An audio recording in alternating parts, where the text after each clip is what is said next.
राधाकृष्ण गायकवाड यांच्या संकल्पनेतून तयार करण्यात आलेल्या मंदिरात मूर्ती प्राण प्रतिष्ठा कलशारोहण निमित्त चतुर्थ दिनी श्री शिवलीलामृत पारायण सोहळा व कीर्तन महोत्सवाचे आयोजन विष्णुनगर मित्रनगर येथील श्री नर्मदेश्वर तथा विठ्ठल रुक्मिणी मंदिर लिमेवाडी गार्डन येथे करण्यात आले असून या कार्यक्रमाची सुरुवात आज मंगळवार रोजी सकाळी 9 वाजता मूर्ती मिरवणूक सोहळ्याने आरंभ करण्यात आली असून या मिरवणूक सोहळ्यात छत्रपती ढोल पथक क्रीडा मंडळाने उत्कृष्ट प्रदर्शन केले असून ठाकरे गटाचे माजी महापौर राजू शिंदे यांची देखील यावेळी प्रमुख उपस्थिती होती। या कार्यक्रमानिमित्त छत्रपती ढोल पथक क्रीडा मंडळाचे अध्यक्ष सुदर्शन मानपुरे यांनी देखील सविस्तर माहिती दिली।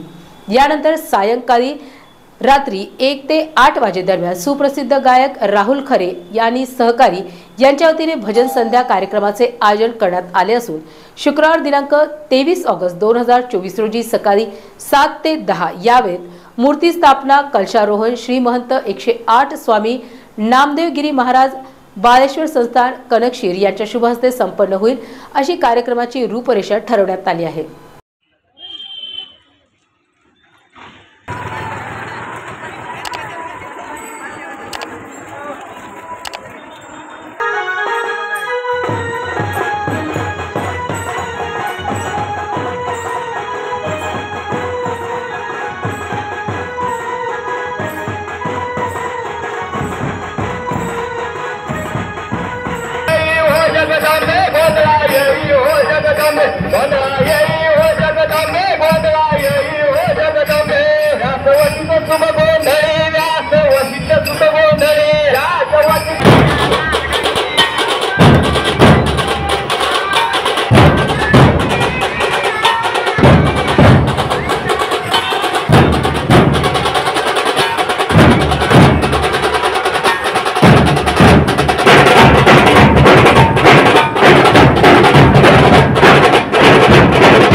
आणि लोकांचा एवढा प्रतिसाद मिळतो, एवढं भव्य मंदिर आसपास कुठेच नव्हतं। म्हणून येणाऱ्या काळामध्ये लोकांना त्या दर्शनाच्या सुखसुविधा आम्ही उपलब्ध करून दिलेला आहे। मित्रनगर या विभागात सर्वात मोठं मंदिर आमच्या एरियात नव्हतं, त्यामुळे सर्वात मोठं मंदिर आम्ही प्रतिष्ठा करतो आहे।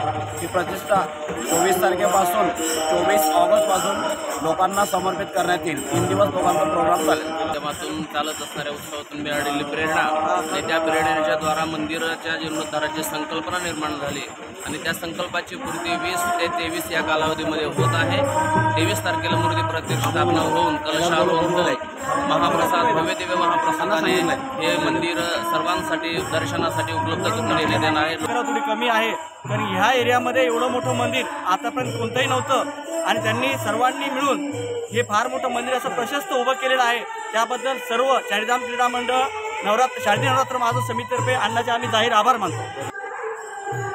आज जे विष्णुनगर मित्रनगरमध्ये राधाकृष्णजी गायकवाड साहेब यांनी जे नियोजन केलं आहे त्या प्रथमतः मी शिव हनुमान मंदिर कमिटी शिवशंकर कॉलनी याचा अध्यक्ष म्हणून त्यांना धन्यवाद देतो।